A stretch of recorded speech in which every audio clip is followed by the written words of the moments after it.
The trolls on Twitter, they said I was a homer. Mikey Manziel has been in my ear. Look at you with the DC hat on. Of course, they're going to be number one in your poll. Another week, I'll have to explain it. DC and Houston, it really doesn't matter. Think of it this way. If this was played on a neutral field tomorrow, let's say at the Arlington Hub or in San Antonio for the championship game, it's a pick 'em. It's going to be a pick. Maybe if it's at DC, it's like DC -1, but it's so close. It's razor thin. I just don't think you can score 0 points in the second half and be number one. But Houston has that potential because they're going to go to Audi Field on Monday night, March 27th. Manning cast. Let's get the Manning brothers. Let's get Pat McAfee on the sideline. If this is truly what I think it's going to be, Zook, 5-0 versus 5-0, ESPN needs to blow this thing out like they do NFL Monday Night Football. Because people want to watch football on Monday night. They're used to it. It's part of their routine.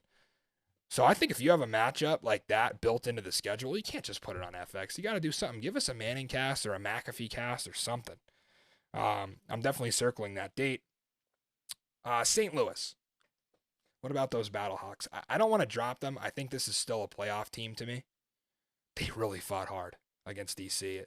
It's not going to be easy in that North Division with DC, St. Louis, and Seattle. And when I was thinking about the poll today, putting it together, I came to the conclusion that that third place team in the XFL North is likely going to have a better record than second place in the South.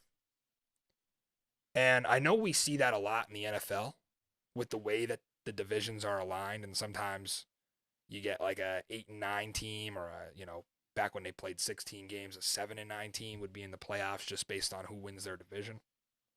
Could see the same here in the XFL. Just 3 solid squads to me. I think 3 of the top 4 teams are in the XFL North. So who will get that playoff spot? I think it's between San Antonio and Arlington in the South. What's it going to take? 6-4, 5-5? I think the third place team in the North, if it's Seattle, I think I got over 5.5 on their win total. So going to be some interesting cross-divisional games down the stretch. So like I said, with Arlington, I know they're 2-1. They're at number 6. Seattle and San Antonio would both be favored over Arlington tomorrow. You saw St. Louis, they're a 4-point favorite against the Arlington Renegades. It's not your record that we look at here, folks. It's common opponents, it's metrics.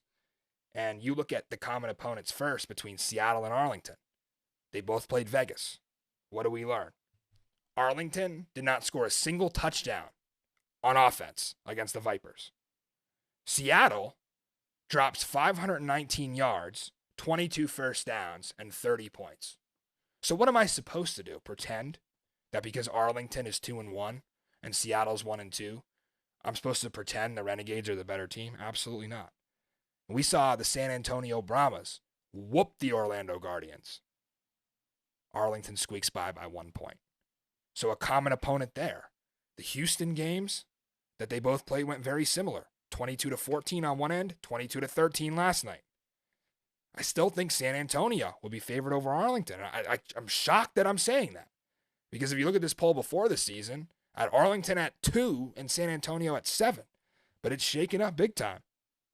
So you are what you are. And I've ranked Arlington above the 2 teams they beat. So you can't say it's unfair. They beat Vegas, they beat Orlando. That's their 2 wins. So there you are. At number 6 until you beat somebody else. And your offense has to prove something here. Because it's not good right now for the Arlington Renegades.